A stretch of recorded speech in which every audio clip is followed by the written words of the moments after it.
Well, let's go ahead and get started. It's a little bit after noon. We appreciate everyone joining us for this webinar for the Carbondale Wayfinding Master Plan. We'll do introductions here in just a minute.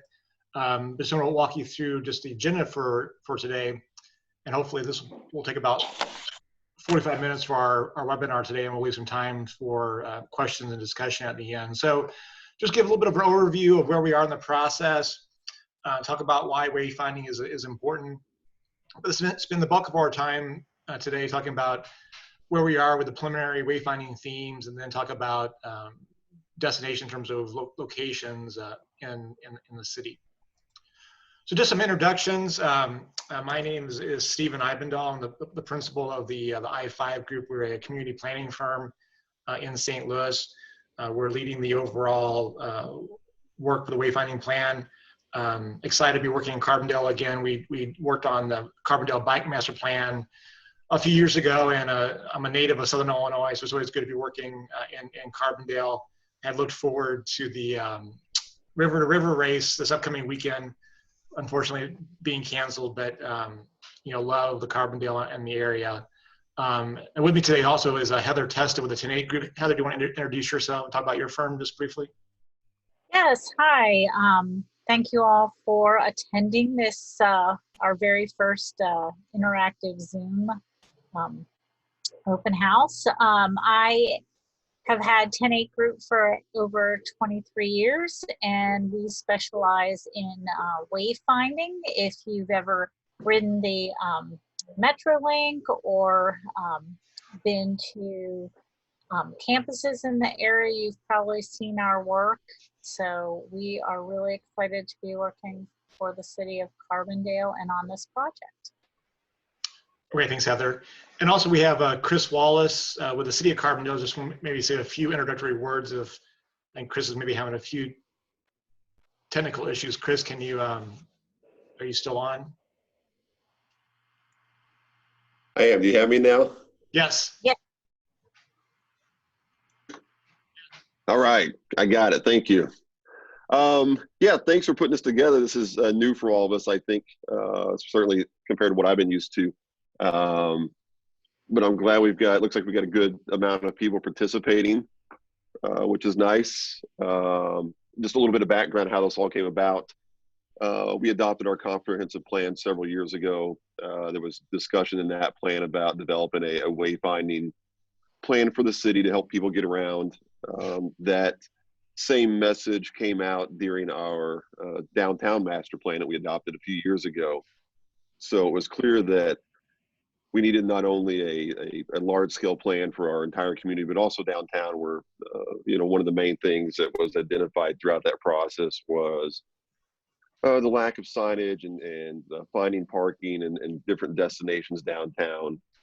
So we thought this was a great opportunity to utilize the funding mechanism through SIMPO, our Southern Illinois Metropolitan Planning Organization, to fund this study so that we could develop a wayfinding plan for the entire city to help visitors who come here, whether it's to SIU or SIH or visiting downtown, to help them navigate and to have just a clear and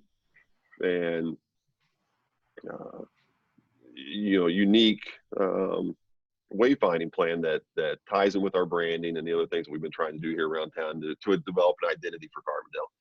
So we're glad to have you guys on board, and so far the process has been great, and the feedback's been really great. So we're excited to be here. Great. Well, thanks, Chris.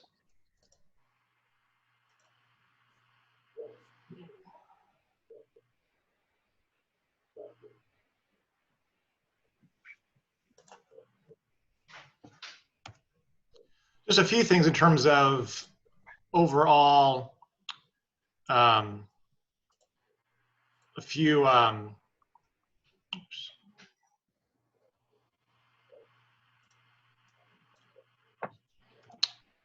me do one housekeeping item before we move on.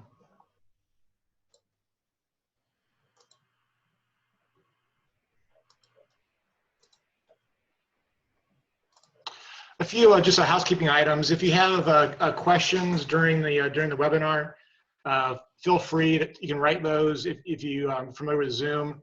You should be able to find a QA tab on your screen in terms of being able to type questions. So we'll be sure to answer those at the end, and then we'll try to pay attention to those too during if they're relevant as we move through. We may try to answer those as we move through, but if we don't catch them, we'll catch them at the end. At the end, if you do have questions you want to ask verbally, we can raise your hand, your virtual hand. We'll unmute you. You can ask us any questions or comments at the end. And then most importantly, if you go to the website, and hopefully you did in terms of being able to register for this webinar, there's a comment form on the web page. So please submit any comments until April 30th, to the end of the month. You can also download the preliminary plan, and then recordings of this webinar will be available on the website after the 2 webinars today. We have another webinar at 7 o'clock, so if you know folks who might be interested, please let them know about the 7 o'clock webinar, and they can sign up for that. So basically the same presentation as we're doing right now. So just a little bit of schedule and overview of the process. We're about 2/3 of the way through the process. We kicked this off in the fall. We had an open house back in December. And then right now we've released our preliminary master plan. And again, this is part of getting comments. We had hoped to have an in-person open house here in April, but with the COVID-19 crisis, we had to move this to a virtual meeting. So we're wanting to take the feedback we get from the preliminary plan and then move forward with a final master plan, hopefully by the end of June was our original schedule. Again, that may get pushed back a little bit with not being able to meet in person because of the corona crisis, but we should be wrapping up here by early summer. And as mentioned, we had an open house back in December. It was really about the existing conditions, and then also asking folks in terms of things that we should emphasize with the wayfinding plan in terms of destinations. We heard a lot of discussion about really Carbondale and really promoting its natural assets, not only parks within the city, but really as its gateway to the Shawnee National Forest. And then things like, other kind of key destinations in the city, things like downtown, obviously the university, the hospital. So really some good feedback at that first open house. And, we got some good press from Channel 12 covered the open house back in December. We also had a stakeholder meeting in November. Groups like, again, the university, the hospital, Illinois Department of Transportation, tourism, Chamber of Commerce, Green Earth, several groups. I know I'm leaving some folks out. So if I missed your group, I apologize. But some good feedback with the stakeholders back in November. And then we had a follow-up meeting with the stakeholders in February, very similar to the presentation you'll be seeing today with this webinar. That showing the draft concepts. On the right, you see a photo, a great model that the 10-8 group did, Heather and her team did, in terms of kind of helping folks visualize in 3D some of the draft preliminary concepts. Are so very helpful to see those. And then, as I mentioned, we just released in March the preliminary master plan. So that can be found on the website. So please, take a look at that. You can either download it or view it online, and submit your comments by April 30th. We have just a short survey on the website to get your feedback on the preliminary master plan. I just want to make a quick note about the level of detail. This is a master plan.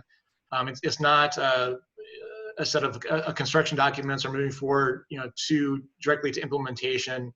A master plan is enough level of detail to really move things forward, provide consistency in terms of moving forward, but still have to be some things that are refined as things are implemented. Hopefully, the master plan will provide enough level of detail that the city can move forward with some elements, but some things in the master plan in terms of recommendations may need additional level of design and refinement past the master plan phase. So keep that in mind as you're looking at the overall master plan, and it should be considered a guide moving forward. So just briefly, why wayfinding is important. Sometimes we get the question that with Google Maps, with iPhone Maps, et cetera, why do we need wayfinding? And a few different reasons. One, and I think this is already known in Carbondale with the investments the city's made, the hospital, the campus has made in wayfinding, that wayfinding can provide a sense of pride for local residents. It really reinforces key destinations in the city. It provides confidence for visitors. So even though folks may be using Google Maps to find their way to campus or the hospital, downtown, et cetera, wayfinding provides further confidence for visitors going to those destinations. And then finally, it can provide information not easily replicated by electronic maps that often, say Google Maps maybe takes you to the front door, but it doesn't take you in terms of helping you where to park. So wayfinding can really kind of help that last movement of movement from vehicle to the actual entrance of a building or destination. And also, it's important to note that wayfinding is more than just signs. It's really also about anything that helps you move through the physical environments, whether it's architecture or in Carbondale, there's been a long history of the paw prints in town, kind of leading folks in. Things like the train conductor statue and just other interpretive elements. So wayfinding is more than just signage. So especially when we talk about downtown later on in the presentation, we'll talk about some things that really kind of strengthens that sense of place and sense of wayfinding for downtown Carbondale. So I'm going to turn it over to Heather to kind of walk you through where we are with kind of the three what we're calling wayfinding themes in terms of preliminary wayfinding themes. As you move through and as you review these and as you listen to Heather's presentation, it's important to keep in mind the goal of the master plan. We want to refine kind of a singular set of wayfinding elements, but it doesn't mean that we have to choose necessarily between Explorer versus Railroad versus Precision. It may be a blend of these as we move forward, or perhaps certain elements are more the Explorer theme, certain elements may be more the Railroad theme, et cetera. So it's not about choosing one theme or the other, per se. It's really about kind of looking at these holistically and refining these as we move forward to a more singular set of elements. So keep that in mind as you look through the three different themes. So I'm going to turn it over to Heather, and I'll walk you through the three different wayfinding themes.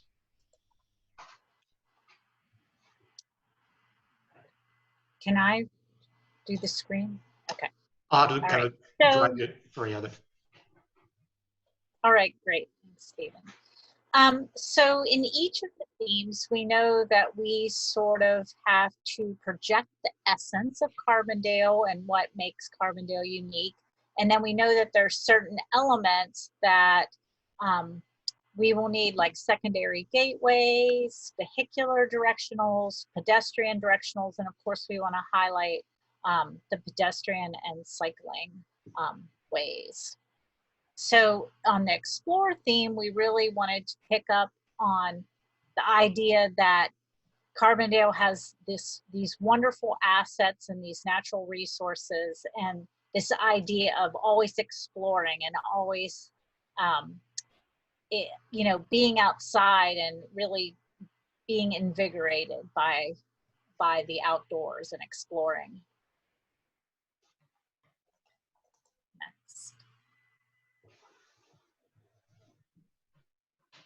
Next. Okay.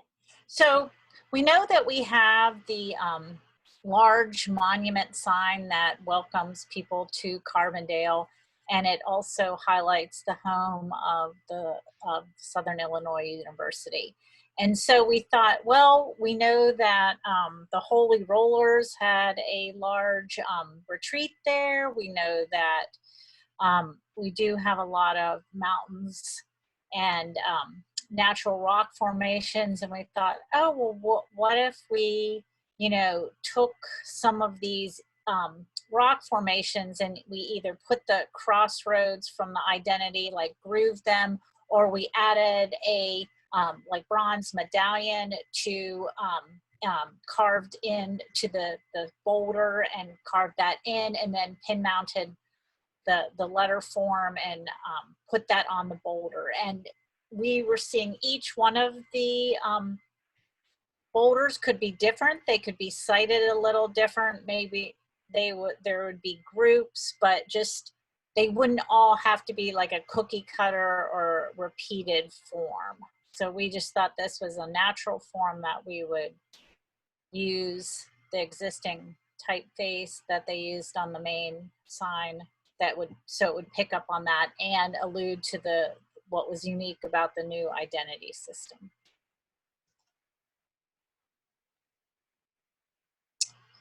And here you see really the different sets of civic destinations with, we know that we have, of course, downtown, the hospital, and the campus are kind of our, what we called level 1 directionals. We would put, we could use like a top, again, identity sphere on the top of the primary directional system. Level 2 is a little bit smaller, but it would maybe do to your level 2 destinations with the new multimodal center, the civic center, potentially the library. And we would also like to consider what we call trailblazer sign, that maybe in between some of the larger directional signs, we would have a trailblazer sign that would just key you in to the destinations that you are headed to. And then the other thing, we wanted to sort of look similar with the Explorer with these leaves, but using a different color palette, was to talk about the many parks and open spaces that are featured in Carbondale. You really have a lot of these types of assets. They maybe aren't as identified, or there's not as many directions as some of the other more critical destinations, I would call them, or civic destinations, but we did want to consider, you know, how they could stand out. And then likewise, we also want to highlight some of the maybe other features that you have, the historic or significant, the features like the Buckminster Fuller Dome House or the train depot. But these would all be for vehicular. Once you picked up on the trailblazer, as Stephen mentioned in the beginning, a lot of times there's this drop off, like, okay, I'm in downtown, or I've made it to the hospital, I've made it to the campus, but you know, where do I park? Or you've seen an event posted, and you know, maybe on the website it says, you know, park at the Walnut Street parking lot, or park, you know, park here, but you don't really know where that is. So we thought it might be beneficial to have not only trailblazers, but identity signs directing to the parking lot. Again, those are for vehicular. And then once you've exited your car, we were really, again, looking at having some direction, either the walking time could be added to these, or the mileage. We wanted to have a special finger pointing arrow on the pedestrian downtown signs to all of the corridors and greenways. We did have, you can see the different colors are picking up on some of the vehicular directionals. And then we also thought it might be neat to have the cardinal directionals in a base plate or escutcheon that was at your feet. And that would be a nice way to terminate the sign. And also it again alludes to that exploring idea, again with the top of the sign and of course the cardinal directions at the bottom. And then we also think it might be a good idea to consider potentially a few orientation maps. These would be just small panels. They could be either areas of a larger map, but they are, again, the pedestrian signs are definitely more of the scale for pedestrians, and that's who would use them.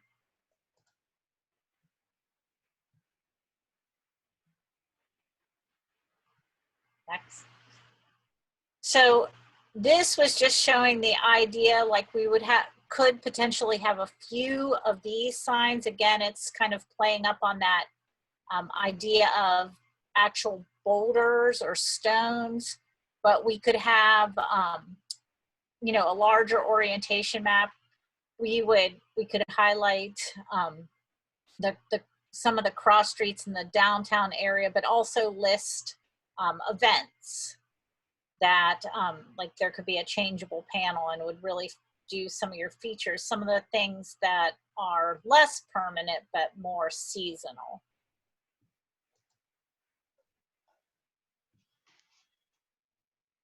Next. And last but not least, we know that again, the bikeways and pedestrian corridors are very much part of the growing aesthetic and assets of Carbondale. We did basically a whole lineup, if you will, showing directions to them, like how to mark them on existing street lights, or it could have their own, just telling you, you know, which corridor it was.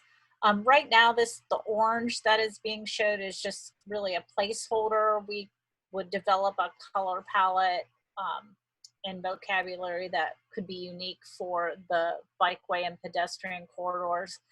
But I think that this is pretty self-explanatory, you know, getting you to there, getting you to some key locations.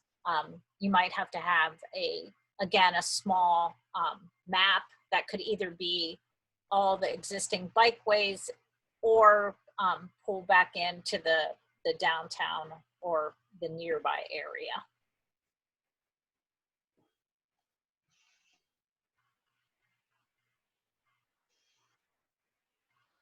And then we also know that we wanted to address the super block in the very first open house and in some of the stakeholder meetings.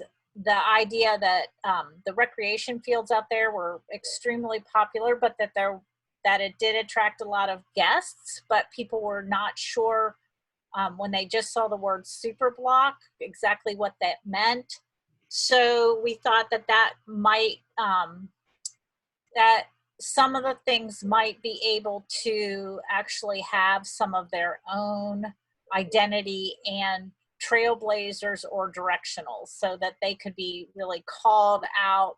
Of course, we don't want to do this for every special thing, but sort of this one we just were exploring because its name was so, I think, unique and different. And then also we noticed on the city website and the ideas that a lot of events are happening, seasonal events, and then just a lot of activities. And so we were looking at, okay, well, what if there was a neat system that talked about the events and how to, you know, use that like a flag or a temporary system that could highlight the events.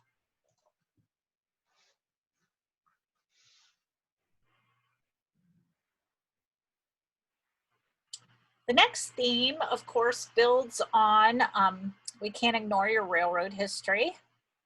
You do have some of the silos out of town, like we've mentioned. We have the railroad conductor. just the whole idea that you also were awarded the grant for the multimodal center. So it's both in your history and it will impact, you know, your contemporary thinking about moving and getting through the city. So we just thought that was an important thing to feature. Again, we looked at the current identity marker. We also looked at some of the historic railroads, just this idea of the crossroads, about the switching of the train tracks, and about just mobility and moving people and you know, commerce and ideas. And we thought that was maybe a interesting thing to pick up on as far as the vocabulary for the secondary entries for the gateway would be, you know, this might get a little bit bigger or the scale might change, but again, it wouldn't have to be the same exact sign duplicated at all the secondary gateways entries. We could look at maybe different configurations of the tracks and how that alluded to it. I think here it's very clear, sort of the railroad marker idea. Again, we have the level 1 civic destinations, the level 2 civic destinations where that sign's just a little bit smaller, and then again options that play maybe off of the vocabulary of the front of an engine, but that are trailblazers that are used in between, or maybe where it's not easily suitable to put a larger sign. And then we wanted a similar, but you know, a similar vocabulary, part of the same family for, again, the parks and open spaces. Okay. And then again, the same, once you, a lot of times once you've found your destination, we again wanted to make sure that you knew where to park. We think that's an easy thing to highlight. It really adds to the guest comfort and the visitor, you know, usability. And then also we have a much smaller sign that talks about the pedestrian finger pointing signs, or could have a map. And all these again play off of that sort of railroad vocabulary. This one again showed like we have just an orientation map, and then maybe your events could be presented as well.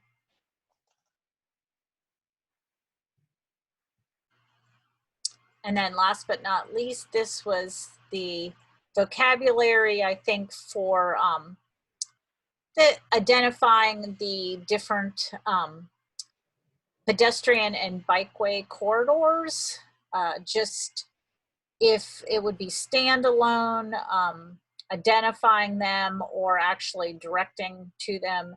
These sort of play off of the railroad signals in their vocabulary. And again, we would want to, you know, look at like the maps. And then I think we put the identity up in the in a bicycle cog.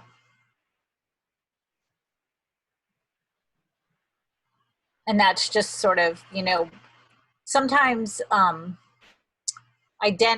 finger pointing directionals are kind of you just need to think of them as literally like pointing the direction that you want to go. So we could either reinforce that with the arrows, or just have the whole sign shape speak to that arrow. And then I think shown in the little mock-up, we also had the cardinal directions, and that could be either embossed in wherever that sign went, or maybe a discussion plate.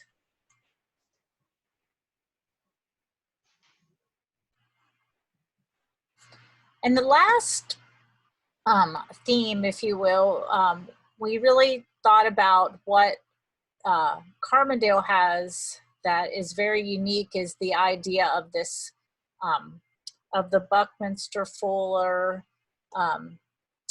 dodecahedron, and just the idea of that structure and how that might be something that is super unique to the area that no one else I know, like other cities in Southern Illinois or in Illinois, might be able to also pull on the railroad history, or others might be able to talk about the outdoors. But this was something that we considered that was absolutely more unique to Carbondale, and that was, so we called that the precision direction, and would play off of a more contemporary and industrial aesthetic.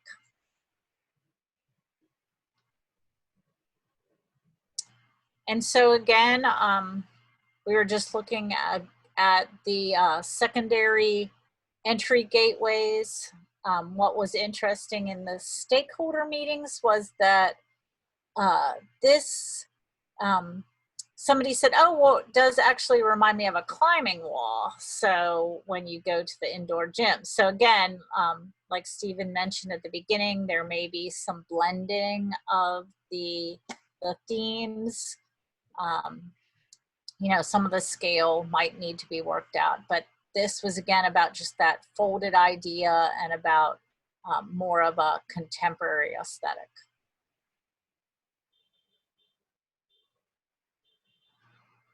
And as you can see, again, we have the different sizes of directionals, the plates and the actual parallelograms or rhombuses would have to be figured out.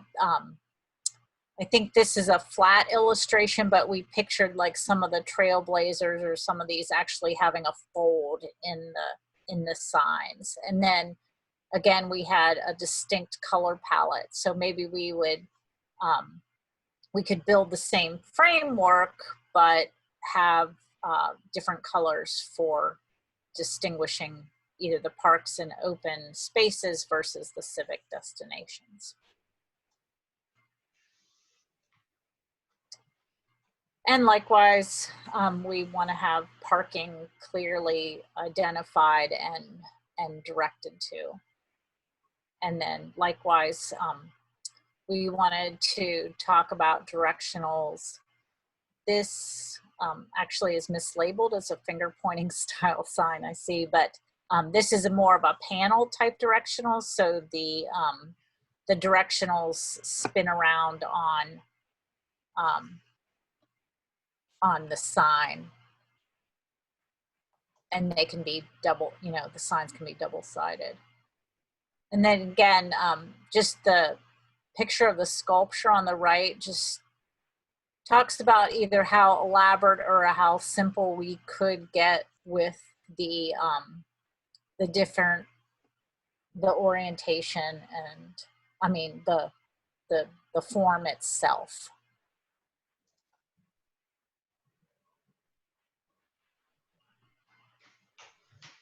And I think this, again, we'd have to figure out whether we wanted a tubular, like framed poles, or if some of these would be solids, but just this idea that we were really playing off of the tetrahedron and the hexagon and some of the precision shapes to work with, to be a vehicle for the information.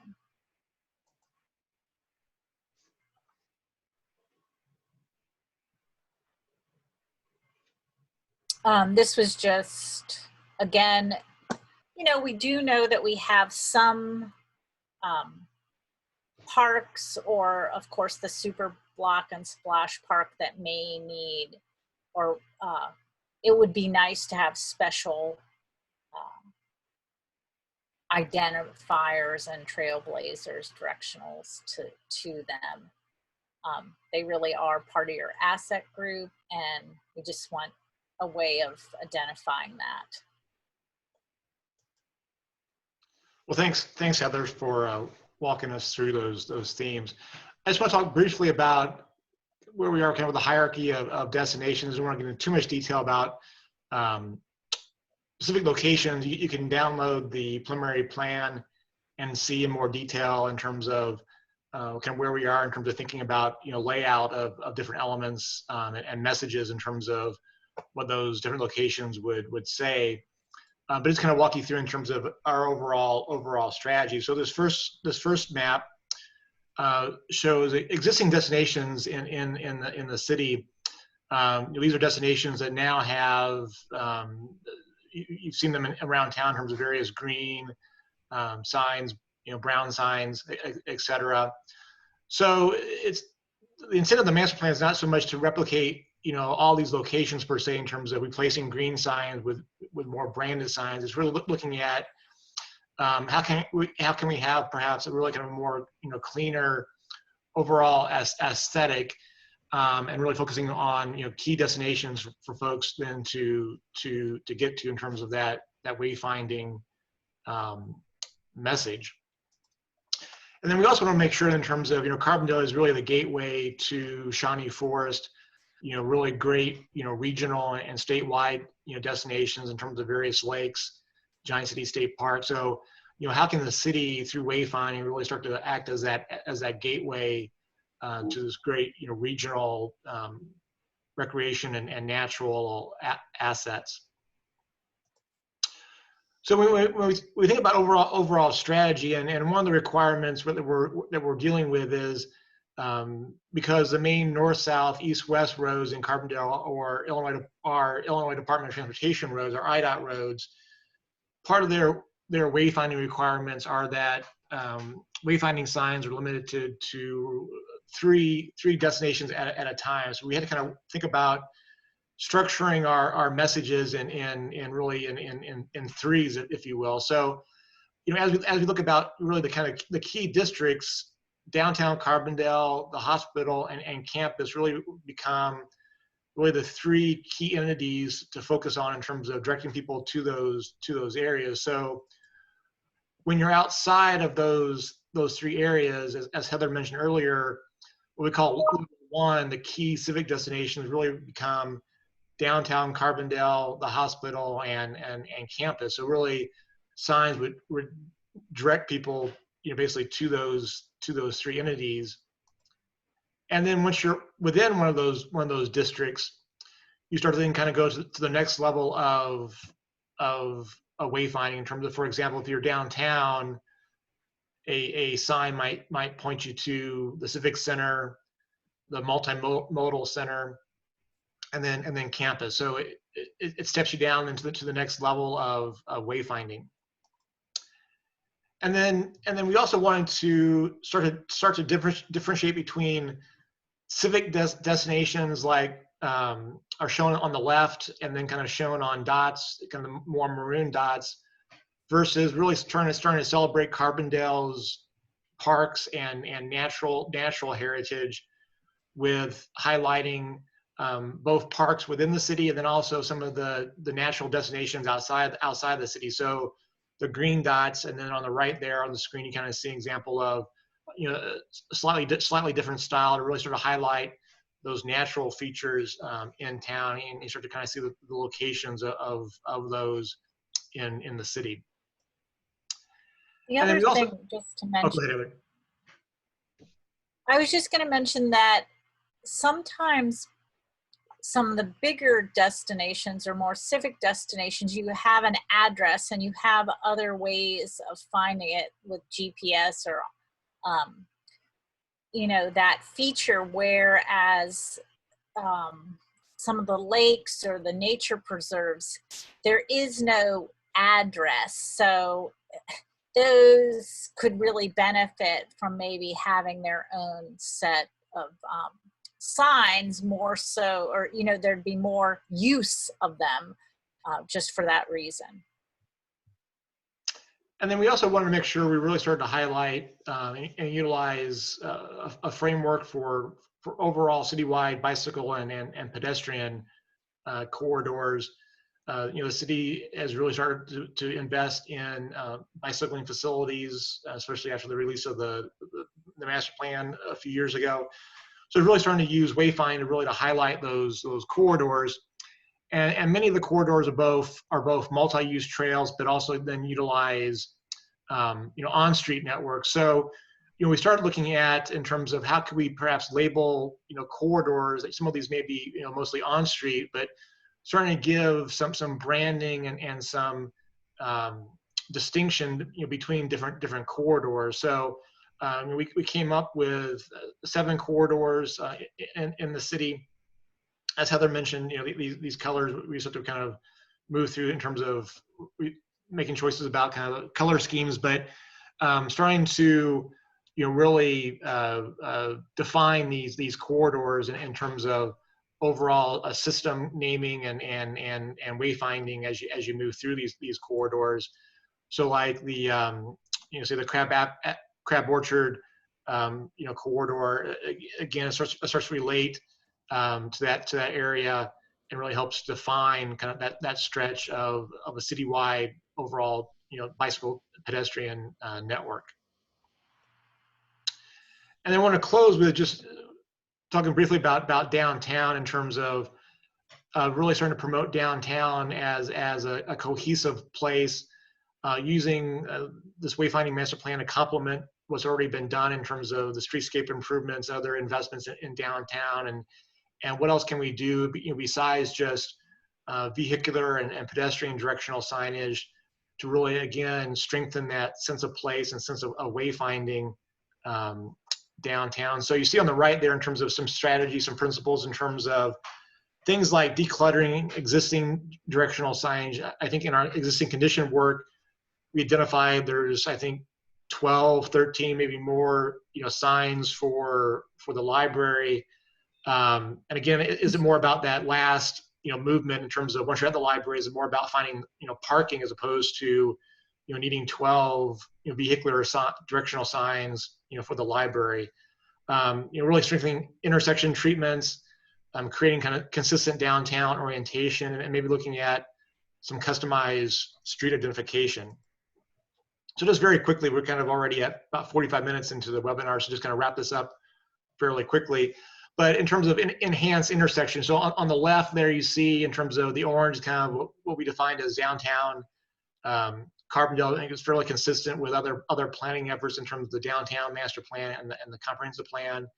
And then you see there in terms of intersections kind of marked with red in terms of a priority for enhanced intersections. So at minimum having, you kind of see in the bottom photo there, ladder style pedestrian crosswalks, but then ideally having some customized crosswalks that starts to relate to the themes that Heather walked you through in terms of patterns that might relate better to the Explorer theme or the Precision theme or the Railroad theme. And on the right, you see an example of, again, that more of a customized crosswalk example that still meets some of the requirements that you have to do in terms of IDOT and Department of Transportation.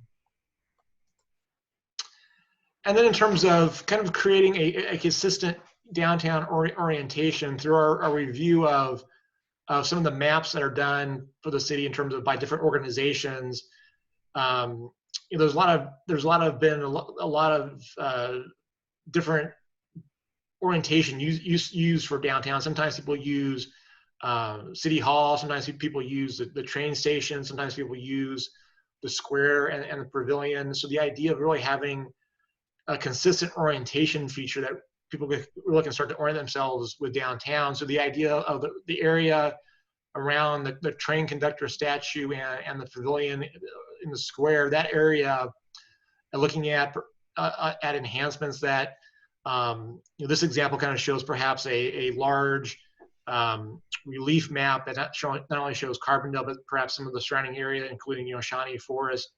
It really becomes, the centerpiece of downtown. It really becomes that centerpiece of orientation that becomes a consistent point of orientation for both residents and visitors alike for the downtown area.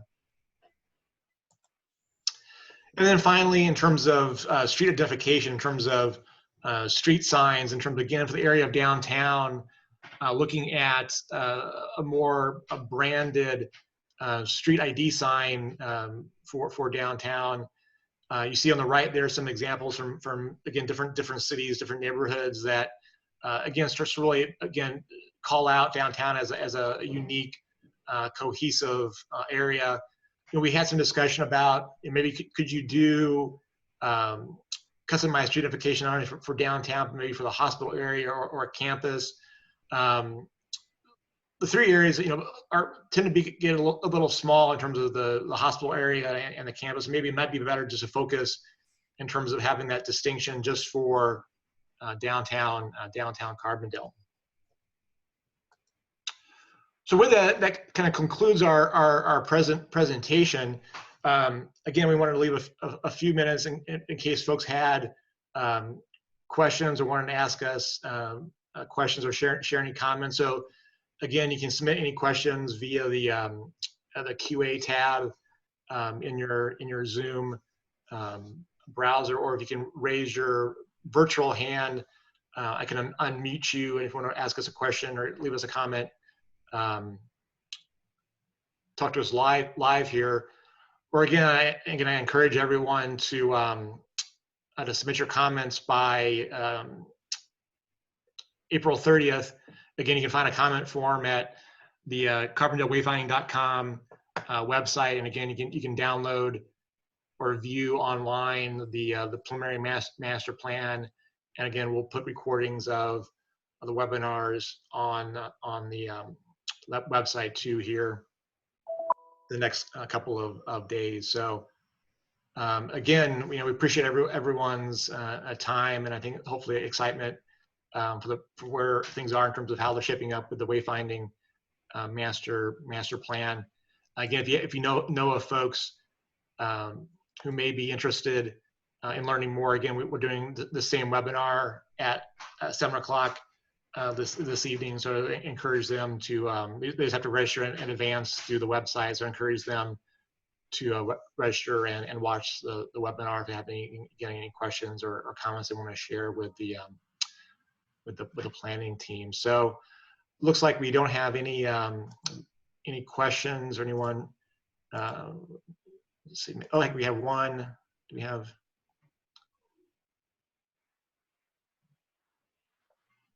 Let's see if Molly maybe wanted to ask a question or say something. Let's see. I think that was in the beginning. Beginning, double check.